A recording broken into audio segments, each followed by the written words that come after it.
Hi, everyone. I see some of you are connecting to audio. Sarah, thanks for having your video on. Excited to see you. Feel free, everyone. Obviously, you can keep your video off, but if you turn it on in these quarantine times, it's just really nice to have face-to-face sort of interaction. We're so excited that you all are here today. And we're really excited to talk about our experience in the Green Program. I'm excited to introduce you to both Mariana and Katie. And yeah, I'm pretty much just thinking the reason why probably a lot of you are here is because you care about sustainability and sustainable development. And either you already have practice or you're looking for more ways to get involved. So I'm just really excited that this is a journey for all of you. And I'm excited to share a little bit about my journey as well. So yeah, I'm going to start us out with a video, and then we're going to go over the Green Program, ask a ton of questions, and answer them all at the end. So I imagine a lot of you are pretty familiar with Zoom, but remember in the chat function down there, feel free to ask any questions, and we'll answer them at the end. And also, I'm going to be asking you questions throughout it, so please don't leave me hanging with awkward silences. Answer them. I'm excited to hear from you all, and it'll make the presentation better on our end of what information to give you. Cool. So without further ado, I'm going to turn on the video. If you have headphones, it might be a little bit loud, so turn it down. And I just wanted to do that quick warning. Cool. Thanks for joining.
I'm feeling a little bit of travel FOMO, and I'm pretty excited. So great for everyone who's joining us today. Thanks for being here, and I'm just excited that we're going to chat about the Green Program.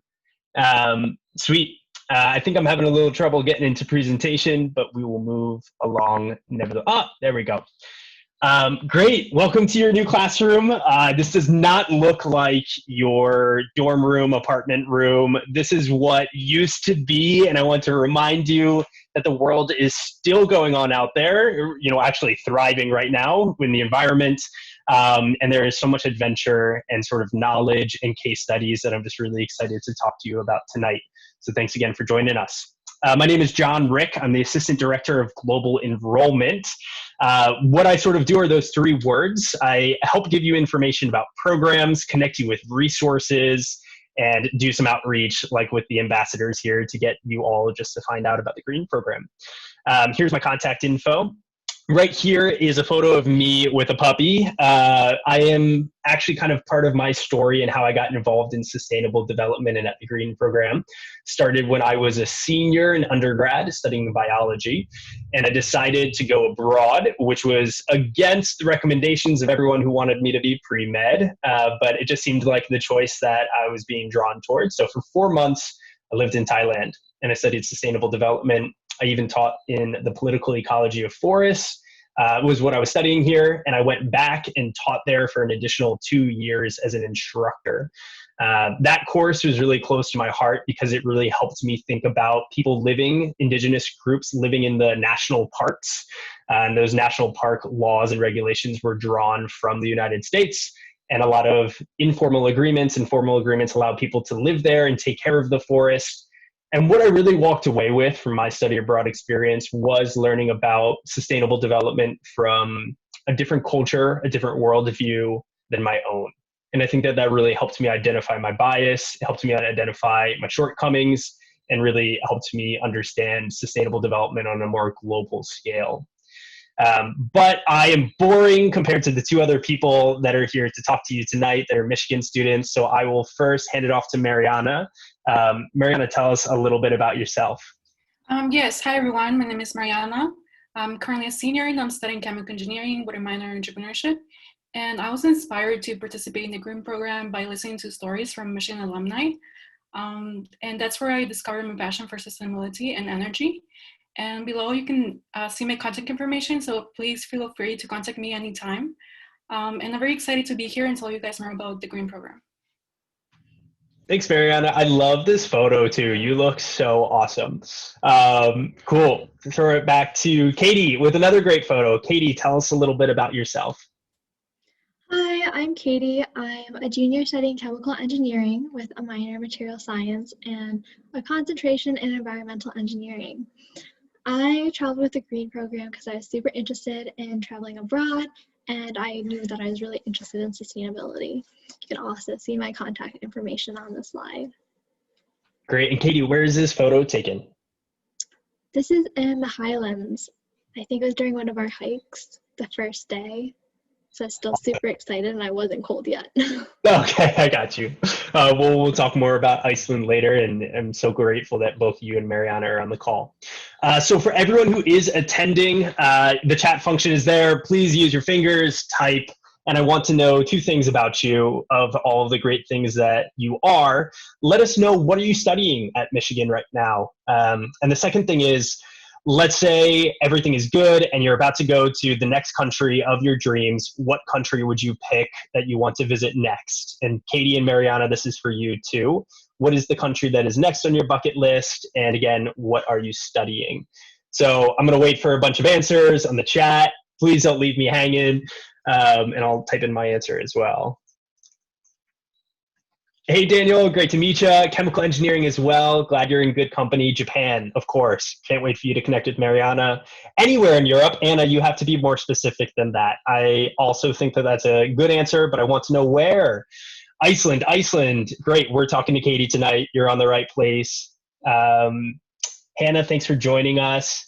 Spain or South America? I love that. Brazil, yes. My mom was there for a couple of years, and I get yelled at in Portuguese every once in a while. A couple more people to Iceland studying environmental policy. Thanks, Jordan, for joining us. Hi, Kelly, for chemical engineering. Okay, Anna, I see you. Spain or Switzerland? Awesome. Sarah, thanks again for joining. Spain, Peru, or Iceland. I'm glad these are all on your list. Gracie, great to meet you as well. Minor in the environment, that's awesome. And Japan. Sophia, love that you chose Morocco. That's so cool. Mechanical engineering. Well, it looks like we have a lot of mechanical engineers. We have a lot of operations, chemical engineers, environmental policy. This is great. It's so great to have all of you here, and I'm excited to see and hear more about your stories later on. Great. So let's talk a little bit about how the Green program came to be. This is a fun story, I think. You can tell me yes or no. Basically, Melissa Lee, who you can see in the middle with the Green program, smiling, the biggest one on camera there. Melissa was on spring break in Costa Rica with her friends. It was a fun trip. They were enjoying all of the food and culture and the beaches. But somehow they stumbled upon the front door of a renewable wind facility. And so they kind of I don't know if they got past gates. I don't know how they got past security. Maybe in Costa Rica it's different. This is why I need to go there and find out. But they get to the front door, they kind of knock, and they're just looking around and seeing everything around them, just kind of like, this is cool, right? And so the person who's working there opens up the door, future engineer, you all might be in this case, and it's just kind of like, Well, imagine you see like all of these college students, like 4 or 5 of them from the United States and Costa Rica, and you're like, what are you doing here, right? And they were like, hey, this is pretty cool. Can we get a tour of this facility? And the industry professional was just like, wait, what? And then, eventually, I don't know how it happened, but they did get a tour. And part of that experience of what was really impactful and meaningful was they were able to hear about what's happening in Costa Rica, what have been the challenges, and what are technology issues, policy, where are they going, what are their successes? And as they're riding home on the airplane, they're just like, I can't believe that we had this incredible experience all over spring break. How do we bridge this gap and get other people this real world experience in sustainable development? And you can see all the locations where there have been programs since then. And the four that we'll be talking about tonight are Iceland, Peru, Japan, and Nepal. But it all started in Costa Rica, and yeah, just like a really fun way to sort of think about how students like yourselves took action because they felt like there was a need for experiential education, especially for engineers and people who are curious about sustainable development. So here is what is the Green Program. So I just told you how it was founded. You see those 5 words at the top there: education, travel, adventure, culture, impact. What we do is short-term programs abroad, focused on sustainable development in short, but those components are all part of what we do. So again, in the chat, I'm curious, are you the person who cares the most about culture, adventure, education, impact? I kind of want to see what the spread looks like for everyone who's here. So thinking about study abroad, what is it that you're looking for? So go ahead in the chat, write down one of those words, and that'll be helpful for me to just make sure I'm touching and making sure I'm talking about it a lot. Great. Culture, education, awesome. Culture, adventure, and culture. It's only been adventure and culture so far. Impact. Hello, Ava. Thank you. No, I like all of these answers. Great. So it looks like there's a lot of desire to have meaningful impact, culture, and adventure. Yeah, that's awesome. I like how none of you wrote education. Just going to throw that out there. But, education is a large part of the Green Program as well, is kind of having it all. And the other part of impact is we do try to have a very good local impact, and we'll talk about that later. But we also want to have a long-term impact on you. And that's why you'll see at the bottom here that we also really focus on skills gained and what you practice on the program. So creativity, analytical thinking, judgment, decision-making. As you imagine, these are all things that are professional skills that you need to develop. And you've probably had some co-ops, placements, internships, but this is also an opportunity to build these skills cross-culturally as well. So Katie, I am curious, and then I'll ask you, Mariana, what is a skill that you felt like you gained or practiced on the Green Program? I definitely feel like I practiced creativity working on my capstone project, and of course communication with my team members. Awesome. Thanks, Katie. What about you, Mariana? For me, I feel like it was culture, because before going to Japan, like I didn't know anything about Japan. And also Japan's culture is like very different from the US. So it was like at first like kind of a culture shock, but after like learning more about the country and also interacting more with its people, I learned a lot about the practices they have. And also I learned a lot about myself in the process. So it's very exciting.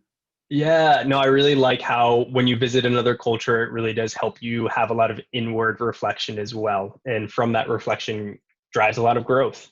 So if you go abroad, just so everyone knows, you will grow no matter what. You can't stop it. And yeah, that's kind of our goal, is to push you outside your comfort zone. But yeah, Mariana, would you tell us a little bit about the Green Program's mission and what it sort of meant to you? Yeah, so the Green Program's mission is to educate and empower future sustainability leaders through innovative models of experiential education, travel, and adventure. And I believe that what really sets the Green Program apart, it's experiential learning, because like for me personally, the Green Program was my first ever like industry experience, where I got to tour an actual nuclear power plant, which was like pretty cool, and also like be inside a nuclear reactor, which was like very changing for me as a chemical engineer, where we study reactors. So like actually being inside a reactor was kind of like pretty cool. Yeah, bringing it full circle. I like how you're saying it's pretty cool, and I know you're downplaying it, but I can't wait for you to tell us more about it later. Thanks, Mariana. I appreciate that. Katie, can you walk us through the green program education model and sort of, yeah, what did it sort of look like for you on the course? Yeah, so as I said, I traveled to Iceland, and like all the other trips, it was 10 days, and I earned 1.5 credits, and I have some of the other trips you can earn 2 credits. And then part of the experience was a capstone project that you work on with a small group and present at the end of the trip. There's increased accessibility as trips are offered year-round and often line up with your holiday breaks. Due to the short timeline, it's possible to have an internship or a summer job if you still want to do that and travel, which is really great. Anyone can travel with the green program. It's open to undergrads up to young professionals. And then even through that, you have people from all different majors. When I traveled, I know there are a couple business majors, some English majors, just a huge variety. And then after this adventure, you'll be a part of the Green Program Alumni Network.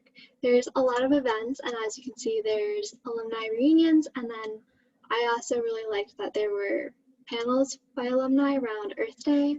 So I went to one this past spring. It was really cool. I got to listen to someone from Nike talk about how Nike's working on their sustainability. Yeah, Katie, thanks for joining us on some of those free resources we offer. And for everyone who is here attending and everyone who's listening to the recording, like we have lots of free resources as well that we're just excited to help empower all of you to become future sustainability leaders. So Katie, thanks again for being an active alumni.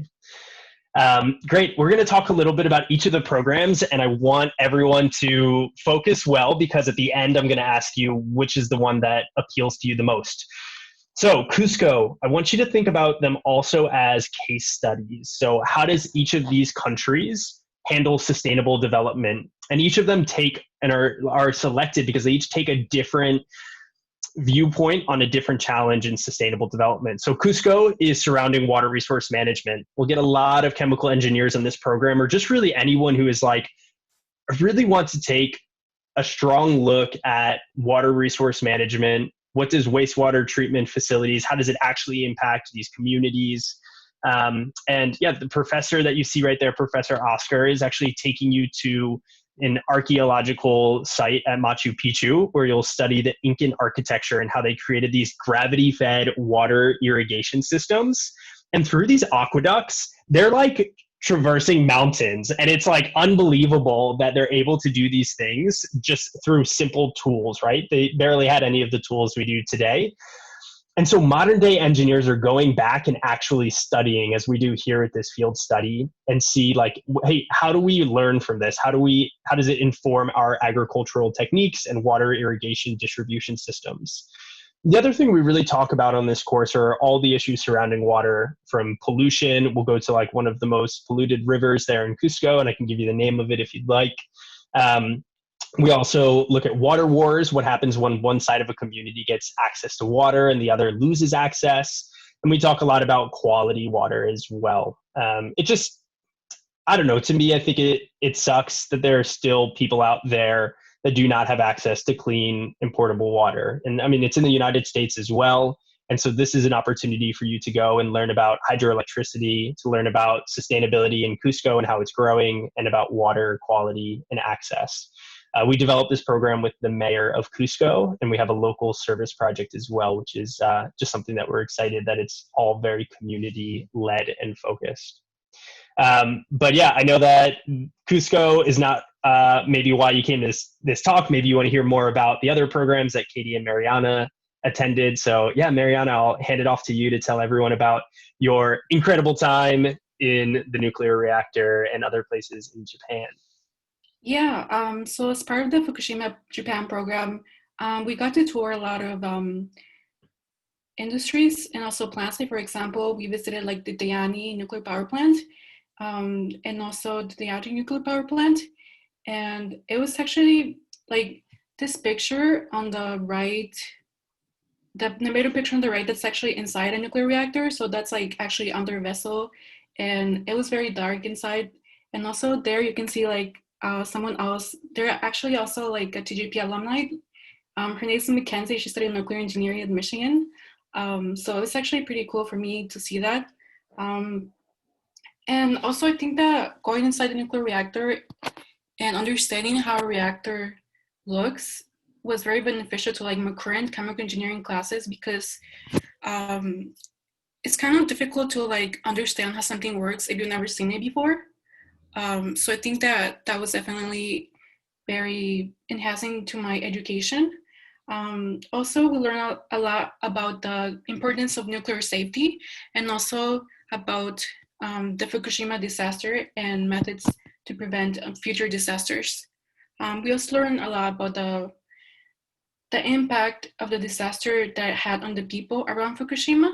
So, for example, how people were traveling from the site and also how people were, for example, consuming foods that were local.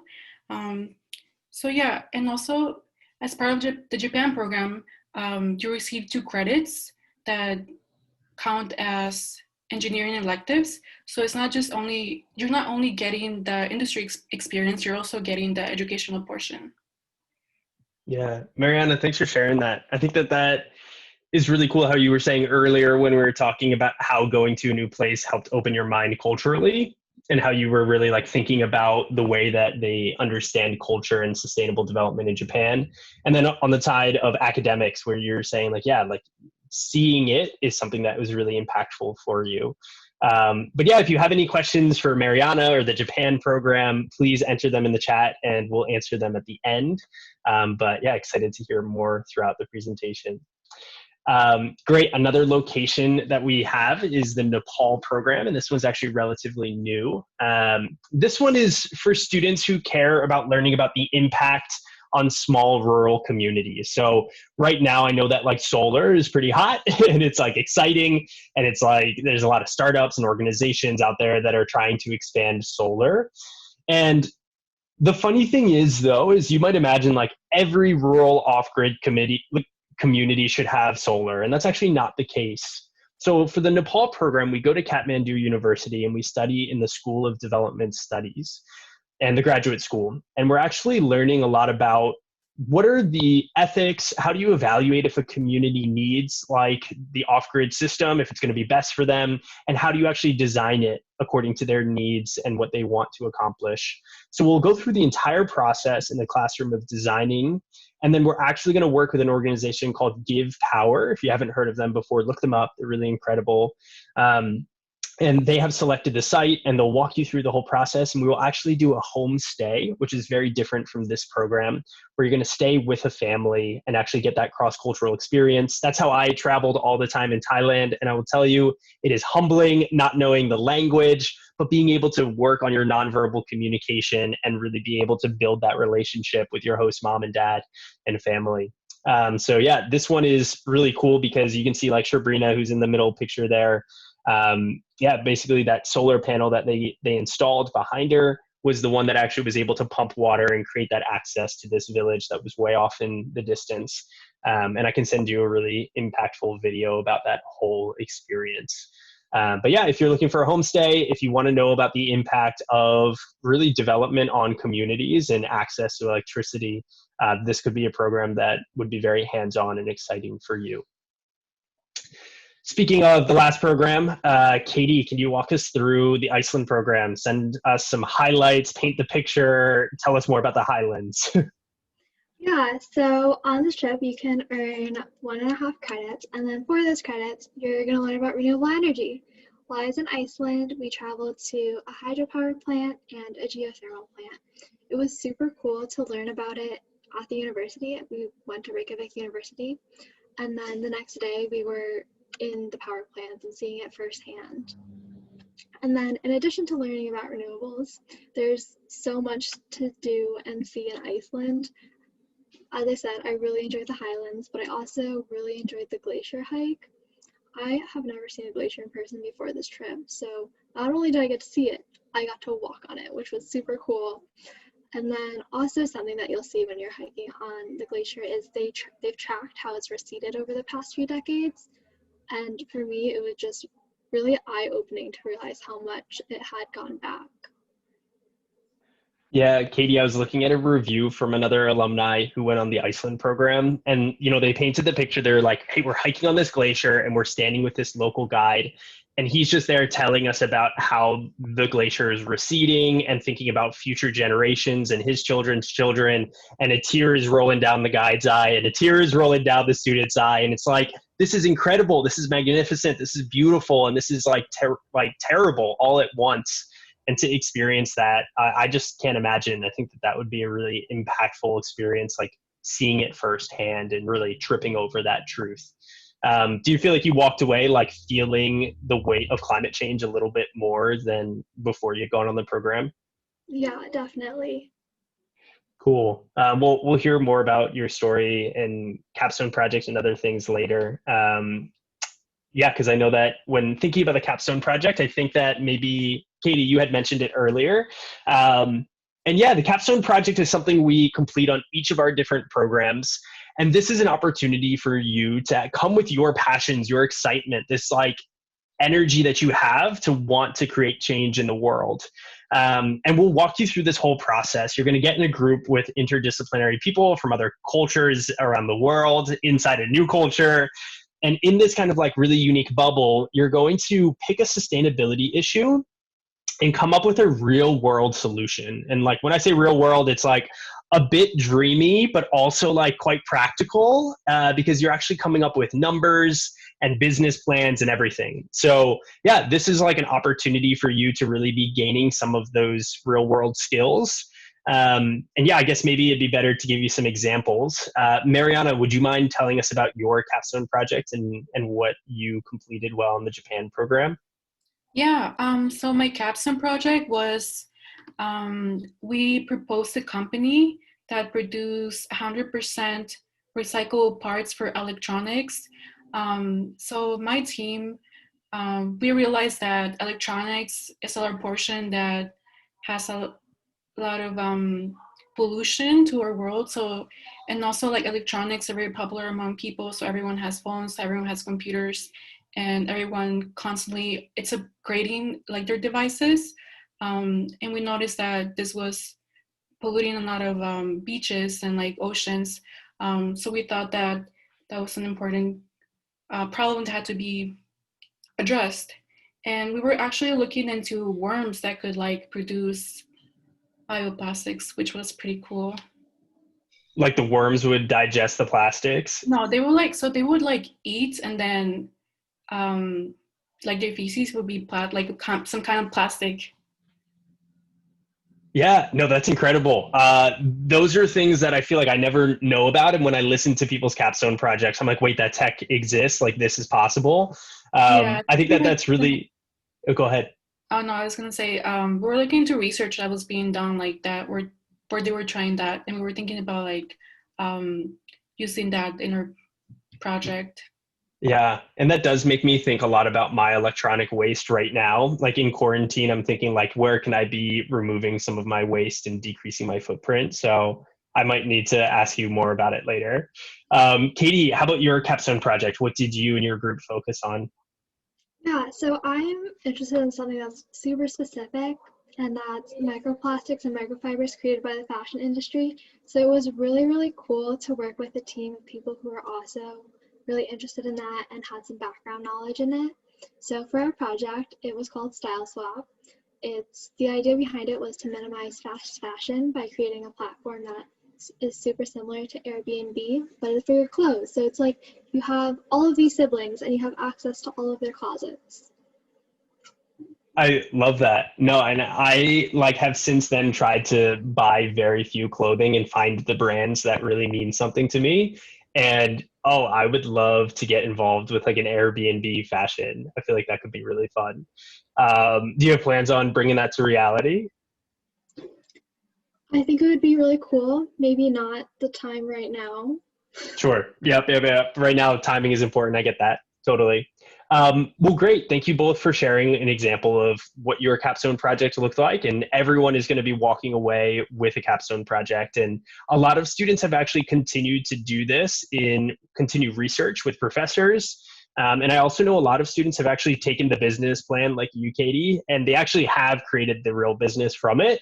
And it's like wild to think like, how can an idea that's sparked from a program come into something that is reality? To participants on the Iceland program, where you also study biofuels, they ended up going back to Chicago and collecting restaurant waste and converting it to biofuels. And now they do that full time.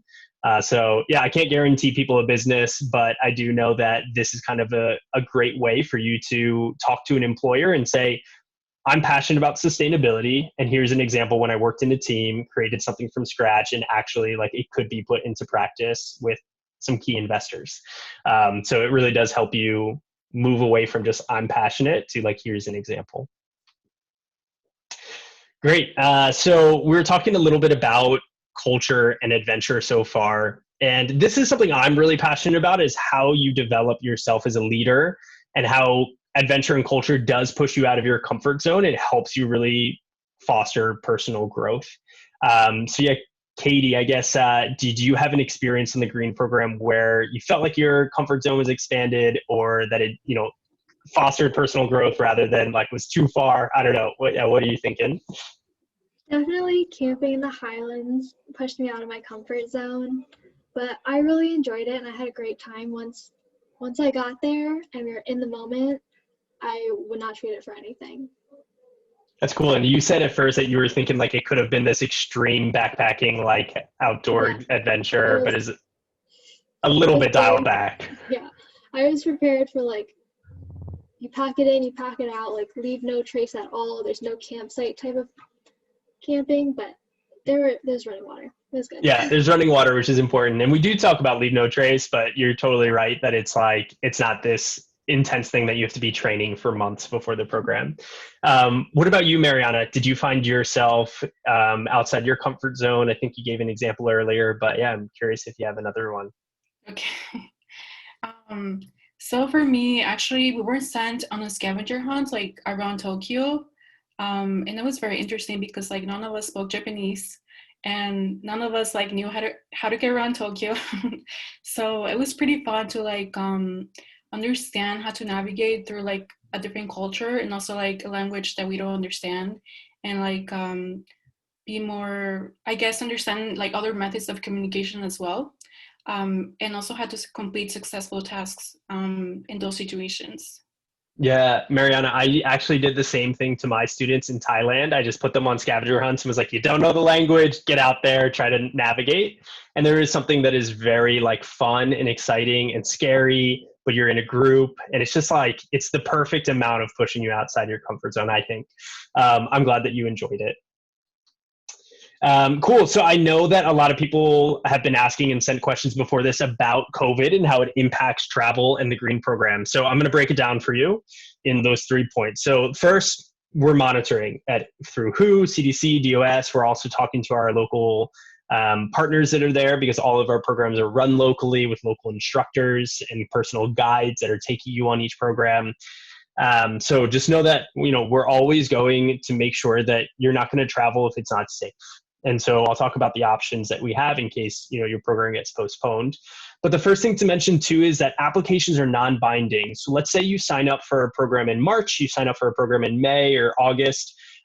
You don't need to go on that specific program. That one is just you applying to the green program. And it's like an idea of when you think you could go. But if for some reason you want to switch to the summer, you want to switch to the winter, it's not binding, there's no money, it's all free, and it's just an application. So with that, you get a lot of other information and free resources and things that we're excited about. But let's say the program does get postponed, and that did happen this last summer.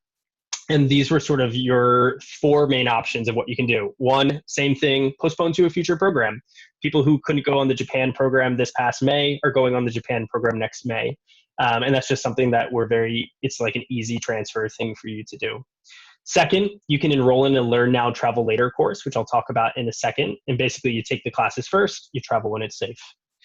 Third, which I don't have on here, but you can actually just take the class online, which could be something that is an option for you if you're like, hey, I really want to get this experience in this coursework, and I don't feel comfortable traveling just yet.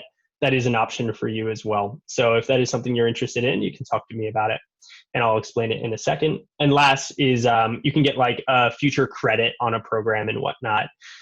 So yeah, we really want to make sure we're going to run through every possible option for you to get on the program.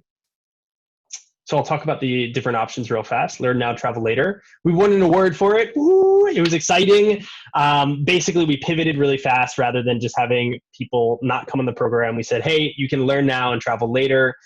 This is kind of the option for someone who's like, hey, I want to learn about renewable energy innovation in Iceland, and I'm going to take the classes over winter break. And while I have that time and I'm not taking other classes, so you can take the classes then, and you can already start talking about it to future internships, employers. I know you all had Career Week a couple weeks ago, which I know you crushed. But this is something that also during your interviews and other things you can chat about of what you're sort of doing. But on the other hand, like you're also just developing this interest further, and you don't want to just wait and push it off. You're like, I want to do it now. So this is for people that are like, I want to get the experience and the knowledge and then travel when it's safe in the summertime. The other option is if you do want to take an online course. We just created one that's for 2 weeks. It starts on Monday. I'm super excited. This one is exploring the ethics of sustainable development. It's kind of an example of what our other classes would be like. But pretty much y'all know that sustainable development is important, and it's kind of become a buzzword, sustainability, which is really annoying because whenever something becomes a buzzword, it loses a lot of value and meaning. And someone can easily say to you, like, this food is organic. And you're like, what does that mean? What percentage organic? Who is labeling it? Like, all of these things matter in the language and history of it. So in the same thing, we're unpacking sustainable development, and then we're talking about the ethics. If I said to you, hey, in this community, this organization does sustainable development, it's like, great. Like, how do we know that it's sustainable? How do we know that that's the best thing for those villagers or for the people who are living there? How do we know in this big city that this is like a sustainable measure? So it's really thinking about the ethics and stakeholders and looking at some texts and diving deeper into that conversation. So we'll have a lot of courses available like that as well that are online completely. If you have questions about the online courses, feel free to throw them in the chat as well. Great. So here is our impact. I kind of mentioned some awards that we had won, which is really great. You can see from any of our reviews, feel free to check them out online. You're still going to be like, John, I do not believe you. There's no way you can do all of this in 8 to 10 days. There's no way that people say that this is a life-changing experience. I don't believe you. Well, the data would go against that. And, you know, people say that they have a great experience. And I guess maybe when thinking about the impact on you, it's kind of better to think about the long-term impact and how you were impacted past the program as well. So yeah, Mariana, would you tell us more about the impact for you in terms of sustainability and such? Yeah, so for me, participating in the green program kind of pushed me to like be more interested in entrepreneurship and sustainability, which encouraged me to pursue a minor in entrepreneurship and also like learn more about the nuclear industry. And then I later went to pursue an internship in the nuclear industry, which was it was very interesting, and also like where I got to learn a lot about the efficiency of nuclear energy. Yeah, Mariana, that makes me so happy that the fact that you went on a program that studied nuclear energy, got an internship with it. I imagine it was probably due to this like course also making you a great candidate. And then really getting a minor in entrepreneurship. Like, I'm just thinking about the impact you're going to have in sustainability one day. And I'm just like really excited for you. That's great. I'm glad that this sort of impacted you beyond the program. Katie, would you mind telling us more about this program as well? You might have similar experience to Mariana, and just curious about that for you as well. Yeah, so on this trip, this is my first time, I guess, studying renewable energy and sustainability related topics in the classroom. And then I got back to campus and I realized I wanted to learn more and I was super interested. So I started looking into different sustainability and environmental minors, and then through my department, I found that we had an environmental engineering concentration. So now I'm taking my first environmental engineering class, and I have to say it's probably my favorite class this term. That's so exciting. I'm glad that you are now continuing to take even more classes in it. And again, if you hadn't come to Iceland, my fear would be that you would have never developed or discovered one of these passions. So I'm really glad it solidified that for you, Katie. And great job taking action and looking for that on campus. If other people are on this call and you also are looking at the environmental engineering concentration, reach out to Katie. If you're thinking about an entrepreneurship minor and what that looks like as an engineer, definitely reach out to Mariana. I just love that connection for you both. Katie had mentioned this earlier about one of our alumni working at Nike. We have the alumni who works at NASA just hosted an Earth hackathon. They have an organization called Earth Hacks that had a hackathon 2 weeks ago that we sponsored, and we worked with them to run it on environmental justice. So our alumni are making waves. We're just like really proud of all of them. I would say for all of you at Michigan, take advantage of your alumni network, connect with people that are in fields that you're interested in going into, just have a 30-minute conversation with them. And for the green program, we set up a similar thing where it's like, hey, we have this group of individuals that all care about sustainability. And a lot of them end up giving us like a job, like internship postings and job postings, and they sort of are that introduction and foot for you in a lot of the sustainability sector. So we're really proud that TGP alumni really care about each other and that they're willing to sort of reach out and offer that hand to someone who wants to get involved. So the people you're studying with, Katie and Mariana sort of mentioned it a little bit, but I just wanted to solidify that you're studying with students from over 400 different universities, 70 different countries. It's undergraduates, graduates, recent graduates, young professionals, everyone is welcome, and all majors. Like we really do want the programs to be interdisciplinary. We definitely get a lot of engineers because it happens over short breaks, and that's the only time that engineers can study abroad. But definitely for other majors, we'll have like an English student who is interested in environmental journalism. And I just love seeing people who do come from business backgrounds and how they think about everything. I think there was this environmental science student who went on the Nepal program, knew nothing of engineering, but totally like owned it and was able to learn a ton about the technology side and teach everyone else about their passion, thinking about how the environment sort of really relates to culture and humans and everything. Ambassadors and advocates are two different types of programs we have. Katie and Mariana are ambassadors and have taken a role of leadership, and we kind of have these great professional development sort of lunch and learns that go on, and we get excited to have them and see them grow as they just talk about sustainability. So thanks, Katie and Mariana, for getting everyone here today. And I mentioned the alumni network of 3,200 plus people that you then get involved with when you go on a green program. So these are the programs that we're enrolling for, spring and summer break, and then there's a couple winter programs that are online that you can enroll in. And you'll see it at thegreenprogram.com. And I just encourage you all to just look at the application. It'll take you 20, 30 minutes to fill it out. Some people take a little bit longer, but make sure that when you're filling it out, you're just really expressing your desire to learn more about sustainability. And I personally am really excited to just chat with all of you and talk more about your interests and passions and really guide you on this journey. Hopefully the green program will be a part of it, but if not, I'm just like excited that you're all here. So I wanted to end with a quote before we talk about questions. And again, I feel like this is just really inspiring, especially in this time when we feel like our impact is so small and we can't do much. But please never doubt that a small group of thoughtful, committed citizens can change the world. Indeed, it is the only thing that ever has.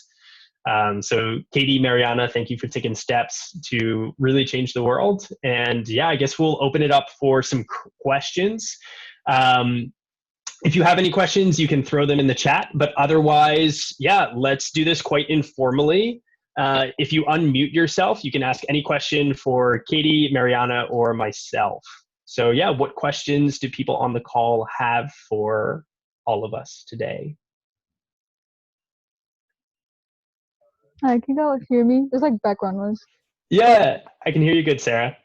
Okay, so my main concern was like the funds. I know generally, I don't know for University of Michigan folks, I don't know if you guys use through the College of Engineering any funds through that. But I want to learn a little bit more about that. So I can answer this question. So I know that the College of Engineering has a lot of funding, like especially through departments. So I would say like contact your advisor for funding that's available. I know that, for example, if the funding is going to be given for next year, I know that it's usually starting to be given out during this year. So I would say like start with the process as soon as you can. And also like the more time you have, like you have more opportunities for funding.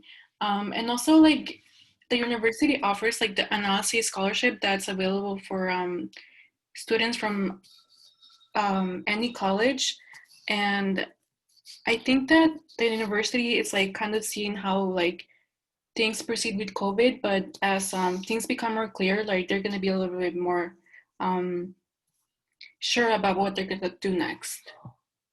Yeah, Mariana, you're definitely right that starting that conversation is the first step, especially if you submit an application. That's part of my job, is working with you to open those options for you as well. Sarah, I know that a student from Michigan who's in the, is it called the NERS department, NERS?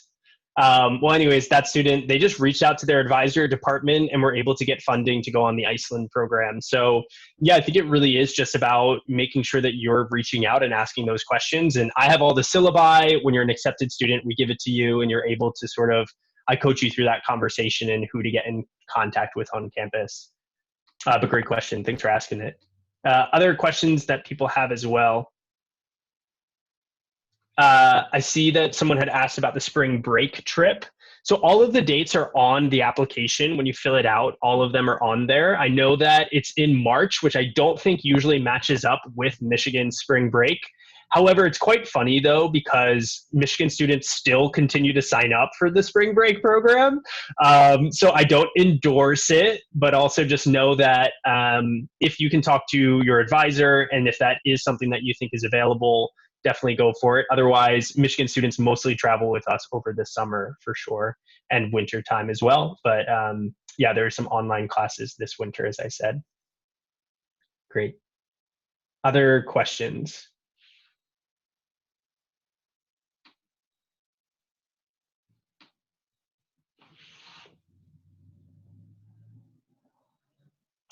While I wait for questions, everyone that is attending today, I did tell you when we first started talking about the programs. I'm kind of curious what people are most excited about and interested in. If you were to go on any of the green program trips, can you type in the chat which one you think would be the one that you would be excited to attend?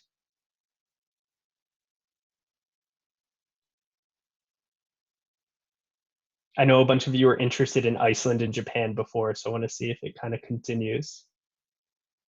Okay, so it looks like Iceland and Peru are kind of the crowd favorite. Who was the person who said Japan earlier? I hope you're still interested in Japan. You're torn, Sarah. It's okay. Actually, one thing that I'll work with a lot of students is deciding between the programs based off of personal and professional sort of interests. Cool. I kind of am curious for the people who did write Iceland or Peru. I'm going to call someone out, and if you don't want to answer, that's fine. Just chat and be like, no. But Jordan, I saw that you wrote that you're interested in Iceland or Peru.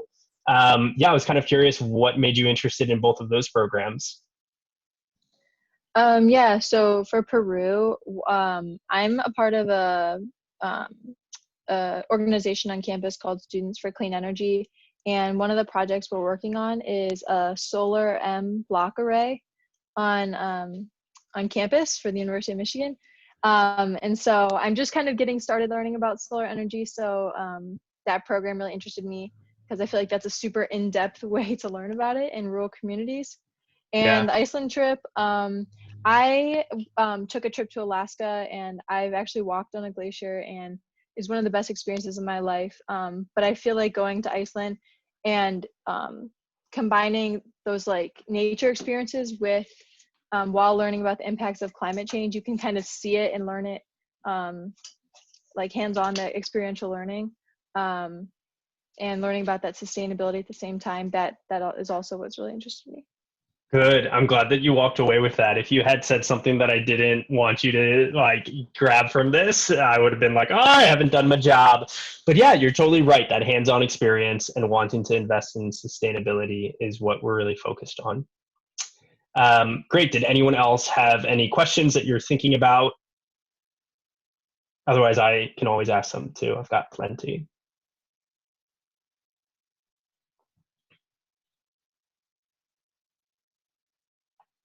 Mariana and Katie, I'll open it up to either of you who wants to answer.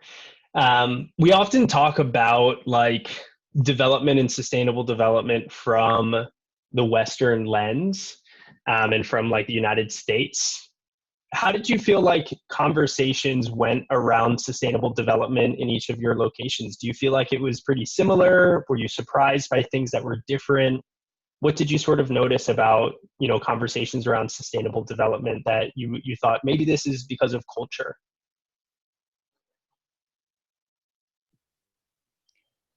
So I can go first. So for me, I know that something that Japan struggles a lot with is energy, which was something very surprising to me because like coming from the US, we don't really think about much, like that's not really something that we're worried about because we have so many resources. We have fossil fuels, we have gas, like solar, wind. However, Japan doesn't have as many resources as we do. So like for them, nuclear is like a really, it's very important. And it's also like, I think what creates most of their energy. So for them, having safety and also having efficient nuclear energy is very important for their development.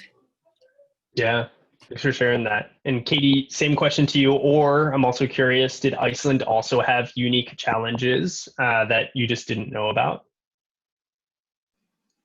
Yeah, so it was super interesting. I think also because I traveled with a cohort of people who were super interested in learning about sustainability and wanted to have these conversations. But a lot of the people that we met while we were there in Iceland and people I met on the trip were all very open to talking about sustainability and how it was something that we need to address moving forward and different ways to address it.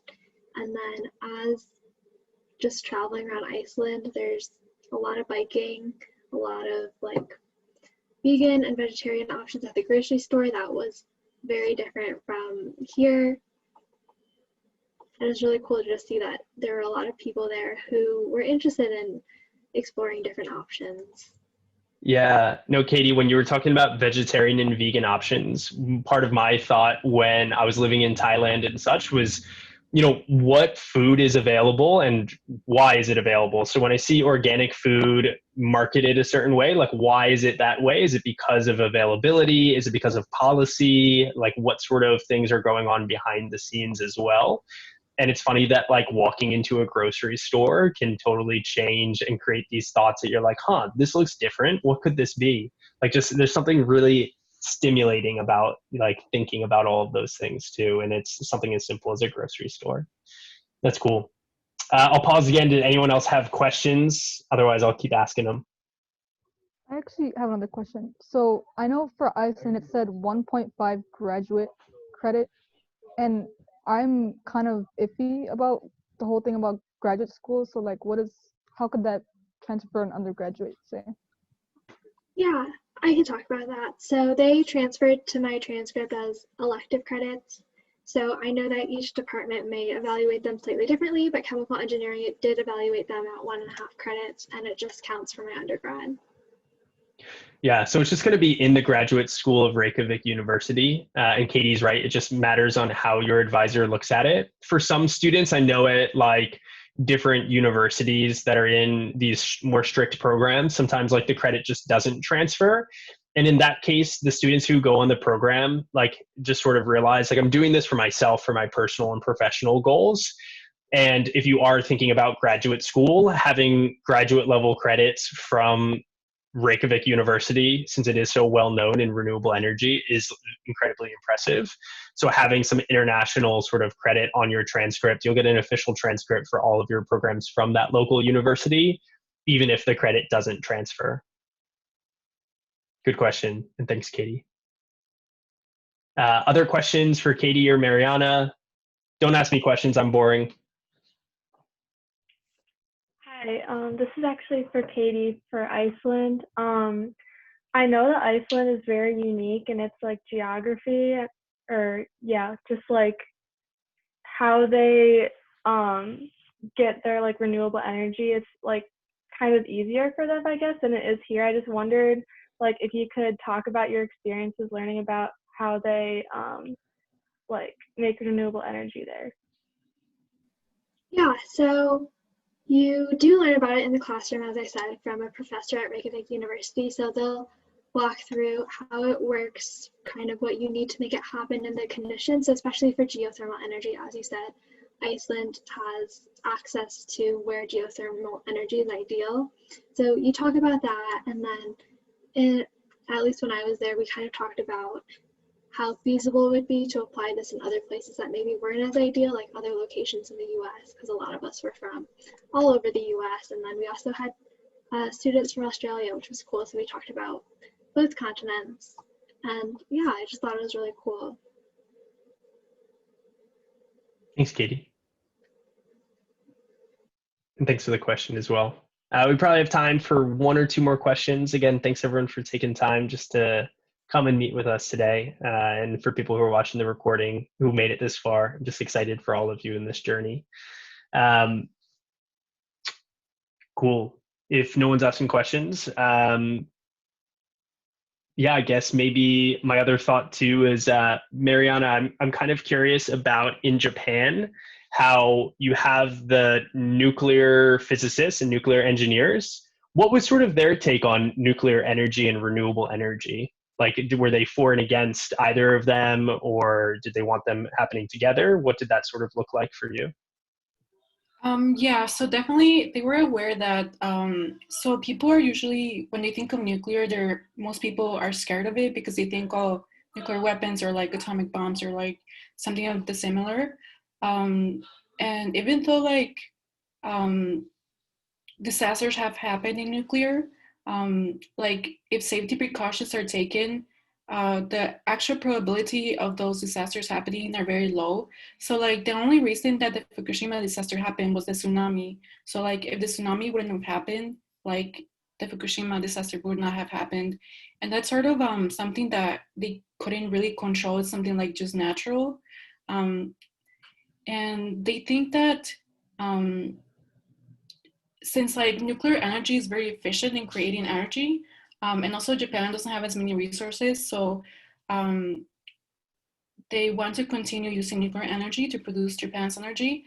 But they also believe that adding more other different types of renewable energy sources would be very beneficial to like sort of decrease the probability of like disasters. Yeah. Yeah, I still am thinking about what those conversations look like, especially as a nuclear engineer. And now, like, the entire society has this intense stigma against it. I wonder how that would really change the way that you think about it as well. Well, great. Maybe I'll leave us all with one last question. Katie and Mariana, from your experience in the Green program, thinking about yourself as either a professional engineer or a personal sort of like, I don't know, global citizen, how do you feel like the Green program made you a better engineer or a better human?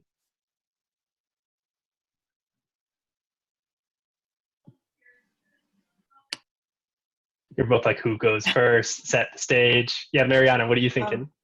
Yeah, so for me, it kind of helped me realize that sustainability is a part of every industry. I sort of thought, oh, sustainability and energy is only part of like energy industries, but it can actually be applied to everything.